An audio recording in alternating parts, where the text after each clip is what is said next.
Right now, without meaning to, you judged a face. Maybe your own in a dark phone screen, maybe a stranger's. It took you about 1/10 of 1 second. You have been doing that for 300,000 years. The screen is new, the snap judgment is ancient. And here's the part that should unsettle you a little. Show the same face to people in Tokyo, in Lagos, in rural Bolivia, and they agree on who is attractive far more often than random chance. Somewhere around 4 out of 5 times, strangers with nothing in common rank the same faces as beautiful. Turns out beauty is far less personal than that old saying claims. A big chunk of it is stitched into the DNA behind that eye. So here's the real question. If you met an actual ancient human, would you find them attractive? And more terrifying, would they look at you and see a catch or a walking disaster? Every answer is stranger than the last. Let's go. Okay, first we have to clear up a myth you have definitely heard. The idea that beauty is totally random, that every culture invented its own standard from scratch, that it is all made up. That is comforting. It is also mostly wrong. Because when scientists actually test it, the same preferences keep showing up in people who have never met, never shared a language, never seen the same media. And that points to something uncomfortable and fascinating. What we call beauty is, underneath, a health report card. Our ancestors were not judging faces for fun. They were reading them for information. The scale of the agreement is genuinely strange. Judith Langlois and her team later pulled together hundreds of separate studies, and the pattern held across race, across culture, and across the age of the person doing the judging.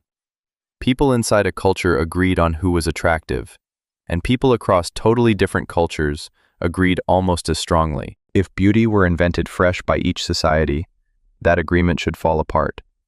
It does not. Which tells you the standard is older than any single culture, older than any language, old enough to be part of the basic human package.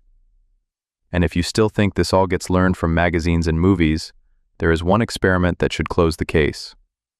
Langlois showed photographs of faces to babies only a few months old, long before any child could soak up a culture's idea of beauty. The babies stared longer at the faces adults had rated as attractive. Longer. A 3-month-old, with no concept of fashion, was already voting with its eyes. Beauty preference is not handed to us later. We arrive with it pre-installed. Think about what a face and a body actually broadcast. Age, fertility, strength. Whether you are fighting off illness. Whether your genes can handle stress. For a species with no hospitals, no medicine, and no dating profiles, the only way to bet on a healthy partner was to read the body in front of you. Fast. Attraction is that reading, dressed up as a feeling. So let us go through the actual checklist your brain still runs, the one written deep in the Stone Age, and let us find out how you would score. Feature 1. Symmetry. Look at any face people rate as beautiful and measure the two halves. They tend to match. Left mirrors right. And this is not vanity. Researchers like Randy Thornhill and Thornhill and Gangestad spent years on this, and the logic is brutal and simple. Growing a body is hard. Injury, poor food, parasites, and infection all knock your development off course and leave you slightly lopsided. A symmetrical face is basically a certificate that says this person grew up under fire and came out even. To an ancient human scanning a crowd, symmetry whispered, good genes, tough immune system, worth your time. The unsettling twist. You cannot fake it, and you cannot really feel it consciously. People just report that symmetrical faces look better, and they have no idea why. Your Stone Age software is running in the background, grading everyone, and it never tells you the criteria. Feature 2, and this one sounds backwards. Averageness. You would think the most beautiful face is extreme and unusual. The opposite is true. When a scientist named Judith Langlois took dozens of faces and blended them into one composite, people rated the blend as more attractive than almost any single face that went into it. Blend even more faces, and it gets more attractive still. Why would average be beautiful? Because average means typical, and typical means your genes are a safe, well-tested bet, with no strange mutations sticking out. An average face is the genetic equivalent of a 5-star review with 10,000 ratings. Nobody gets excited about the weird new restaurant when their survival is on the line. They want the safe, proven option. So the caveman version of a heartthrob was, ironically, the most wonderfully ordinary face in the group. There is a wrinkle stacked on top of averageness, and it comes from the work of David Perret. He built average faces and then nudged them slightly, and found people liked a confident push in the right direction. A slightly more feminine average for women, softer jaw, bigger eyes, fuller lips, every one of them a youth and hormone signal. A slightly stronger, heavier-browed average for men in the eye of many beholders. So the ideal was the average, tuned one notch toward healthy youth or healthy strength. Your brain wants safe and typical, with a single bold flourish on top. Feature 3. Skin. Clear, even skin has been attractive everywhere, in every era, and again, it is not about looking pretty. For most of human history, your skin was a live status board for the war happening inside you. Rashes, sores, blotches, and scars from pox and parasites were written right on the surface. Smooth, even skin told the whole camp one thing: this person is winning the fight against the tiny things trying to take them apart. And here is where you, modern humans, start to lose points. Your ancestors judged skin in raw daylight with zero filters. No foundation, no lighting, no camera angle. Just a face, the sun, and a very experienced audience that had been reading skin their entire lives. Feature 4. Teeth. A mouthful of straight white teeth signals youth and health in every culture tested. And this is where the comparison gets funny, because ancient teeth and your teeth would each horrify the other side. Ancient humans had strong, cavity-free teeth for most of our history. No sugar, no processed flour, so almost no rot. Their teeth were often worn flat from grit in the food, but solid. Then farming arrived with soft, sweet, starchy food, and rot exploded. So an ancient forager would look at your mouth, see teeth that never had to work, and possibly a few cavities from your morning pastry, and be quietly unimpressed. Meanwhile, you would look at their flattened, sandpapered teeth and think, what happened in there? Both of you, judging. Both of you, correct in your own way. Before we leave the face, one more thing it leaks: the eyes. Big, clear eyes with bright whites read as young and healthy everywhere, because the whites of the eyes yellow and redden with age and sickness. Pair that with a smooth forehead and soft features, and you get what scientists call neoteny, a set of youthful traits that, in a grown adult, quietly signal peak fertile years. It sounds odd said out loud, but the ancient eye was cold and precise about it. More youth read as more years of family ahead, and attraction followed the math. Now let us talk about the body, because the face is only half the report card.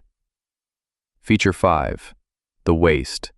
A researcher named Devendra Singh found something that is held up across a startling range of cultures.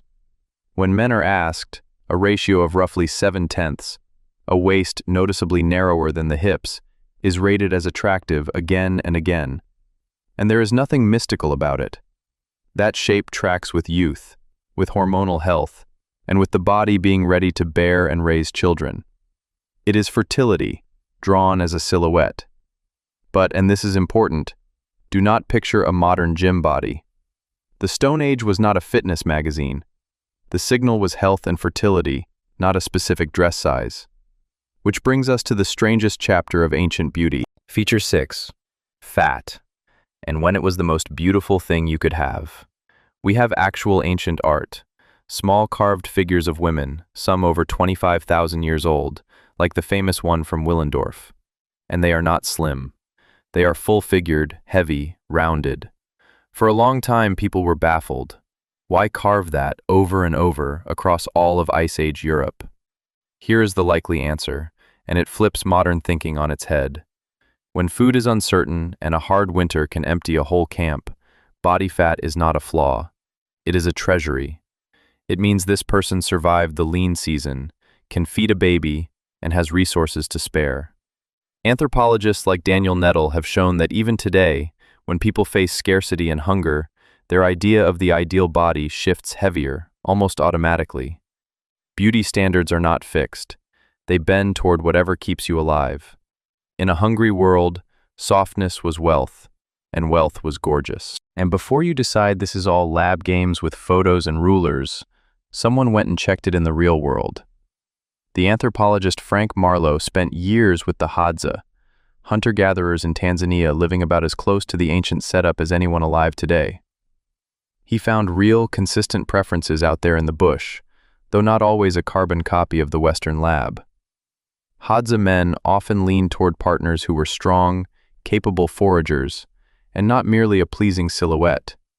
Real survival sharpened the checklist. Out there, being genuinely good at staying alive was itself attractive. Feature 7, and this is my favorite because it is invisible. Smell. You think you choose partners with your eyes. Your nose has been quietly voting the whole time. A scientist named Klaus Wedekind ran a now-famous experiment. He had men wear the same shirt for 2 nights, then had women smell the shirts and rate them. The result was wild. Women tended to prefer the scent of men whose immune system genes were most different from their own. Sit with how clever that is. Mixing very different immune genes tends to give children a broader, tougher defense against illness. Nobody in that experiment knew they were smelling immune compatibility. They just thought some shirts smelled nice and some did not. Now run that back 50,000 years, around a fire, with no soap and no perfume, where everyone smelled intensely of themselves. Attraction was happening through the air, and the nose was reading a genetic document no one knew they were writing. And one more signal you cannot see at all: the voice. A researcher named David Putz has shown that a lower-pitched male voice reads as more dominant and, to many women, more attractive, because pitch drops as testosterone rises. Women's voices carry information too, shifting subtly across the monthly cycle in ways listeners react to without ever noticing. Now picture the ancient version. In the dark, around a fire, before you could even see a face clearly, a voice was already announcing age, size, and hormones. Attraction was working through your ears while your eyes sat useless. Your ancestors were being charmed in the dark by a good voice, long before anyone had a word for it. So that is a lot of the female-rated side. What about the men? Because ancient women were doing plenty of judging too. Feature 8. Strength, and the story a jaw tells. Across cultures studied by the psychologist David Buss, who surveyed over 10,000 people in dozens of societies, women's preferences clustered around signals of capability. Signs that a partner could hunt, protect, provide, and hold status in the group. In a body, that read as strength, broad shoulders, capable hands, a strong jaw shaped by testosterone. But here is the ancient catch that modern life deletes. Strength back then was not decoration. It was a resume. A powerful body meant meat on the fire and a family that made it through winter. Attraction to strength was attraction to survival odds. Your ancestors were not shallow. They were doing risk assessment with their eyes. Attraction was never only a still portrait either. The way you move counts. Carl Grammer and his colleagues found that people rated as more symmetrical also tend to move and dance in ways others find more appealing, because smooth, coordinated motion is one more live signal of a body that developed well. So around an ancient fire, a dance was not only celebration, it was an audition. Every leap, spin, and confident step was a body saying, "Look how well all of this works," out loud, in public. And here's what the shallow version of this story always leaves out. When David Buss surveyed all those cultures, the single most valued trait, above looks and above strength, was not physical at all. It was kindness. Right beside it, intelligence. In a small band where you leaned on the same handful of people for decades, a cruel or careless partner was a genuine hazard, and a warm, clever one was treasure. So the ancient dating pool was never only scanning bodies, it was scanning character, because in a group of 30 who would share every winter, who you were mattered as much as how you looked. Now, ornaments. Because ancient humans absolutely accessorized, and far earlier than you would guess. Feature 9. The first jewelry and the first makeup. At Blombos Cave in South Africa, the archaeologist Christopher Henshelwood found deliberately pierced shell beads worn as ornaments around 100,000 years ago. Strung, worn, shown off. That is a necklace, tens of thousands of years before farming. We also find ground red ochre used, very probably, as body paint. Feathers, teeth, bone, and shell, all turned into decoration. Think about what that means. The urge to enhance yourself, to signal status and taste and effort with what you put on your body, is not modern vanity. It is one of the oldest human instincts we can dig up. The first influencer was a person by a fire, 100,000 years ago, wearing the best shells in the valley and knowing it. And decoration did not stop at things you could take off. Ancient humans marked their own skin on purpose. The frozen iceman we call Otzi, from around 5,300 years ago, carried more than 60 tattoos. Across the world, cultures have used tattooing and deliberate scarring as both beauty and proof, a permanent way of saying, I chose this, I endured this, now read it on my body. A neat row of inked marks or a healed pattern of scars announced tough, brave, committed, grown. It was pain turned into an ornament nobody could borrow or fake. Feature 10. Hair. Long, thick, glossy hair signals youth and health, because hair records the last few years of your nutrition right there on your head. Sickness and hunger leave hair thin and dull, so a full, shining head of hair was a slow-motion status report that everyone could read from across the camp. And grooming that hair, picking through it, was not only cleaning, it was bonding, closeness, care, the intimacy of being tended to by someone who chose you. There is even a quiet flirt hidden in grooming. Picking through a partner's hair, clearing out grit and lice, sounds deeply unromantic to us. But among our closest primate relatives, it is the core currency of bonding, and it almost certainly was for us too. To sit still and let someone tend your head is trust. To choose whose head you tend is affection. The Stone Age version of holding hands across a candlelit table was two people quietly cleaning each other by the fire. There is also height, quietly running underneath all of it. Taller has edged out shorter in study after study, especially for men because height tracked good childhood nutrition and an edge in a physical world. But do not picture giants. Ancient humans were often shorter than you are, shaped by tougher food and harder winters. To many of them, your modern height, built on a lifetime of full plates, would read as a quiet flex you did not even earn.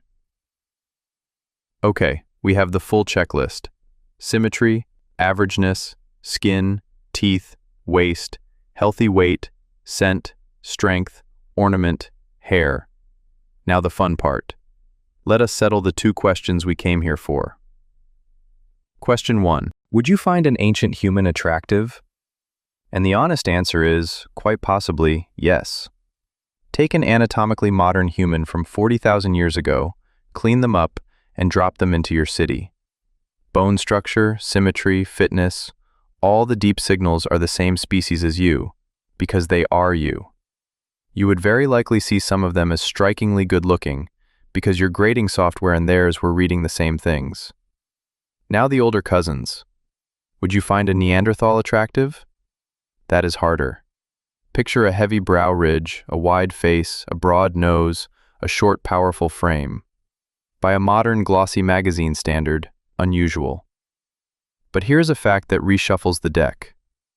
Genetic work shows some Neanderthals carried variants for pale skin and red hair. So somewhere in Ice Age Europe, there may have stood a red-haired, pale, powerfully built Neanderthal. Put like that, suddenly a few more people are raising their hands. Question 2, and this is the one that stings. Would an ancient human find you attractive? Brace yourself. In several ways, you would rate as a bit of a wreck. To an ancient forager, you might look soft, weak, and strangely pale, like someone who had never done a real day's work, which, by their standard, you have not. Your hands would be suspiciously smooth. Your body would read as underbuilt for survival. And that pastry-fed smile might hide a cavity they would find genuinely alarming. But you would score on a couple of things. Straight teeth if you had the braces, clear skin if you had the luck and the skincare, and you would be, on average, taller than many of them, which never hurts. So not a total loss, just, let us say, a project. Here's the twist that ties all of it together. The specific standards do move. Heavier or leaner, more ornament or less, the surface fashion shifts with the climate and the century, but the engine underneath has barely changed in tens of thousands of years. Symmetry, health, youth, Signals that your genes are strong and your body is winning its private wars. That is what your ancestors chased around the fire, and that is what your brain is still scanning for when you glance at a face for 1/10 of a second and decide something before you can even think. And this is exactly the button modern life presses without mercy. Makeup does not invent new signals. It screams the ancient ones. Red lips and flushed cheeks fake youth and rushing blood. Contour fakes symmetry and strong bone structure. A filter fakes flawless, parasite-free skin that no real face has ever actually had. We built an entire industry that reaches straight past your conscious mind and yanks the same levers a face pulled 40,000 years ago. The signals are pure Stone Age. The tools just got terrifyingly good at faking them. So the next time you catch yourself judging a face, in a mirror, in a crowd, on a glowing screen at midnight, remember what you are really doing. You are not being shallow. You are running a 300,000-year-old program, reading a health report you did not know you could read, written in a language your ancestors spoke fluently. Here's my question for you, and I truly want the answer in the comments. Be honest. If a red-haired Neanderthal walked past you today, cleaned up and confident, would you swipe right? Yes or no? Tell me below. And if you made it this far, your Stone Age software just got an upgrade, because now you know what it has been grading all along. Subscribe, and next time you will never look at an ordinary human face the same way again.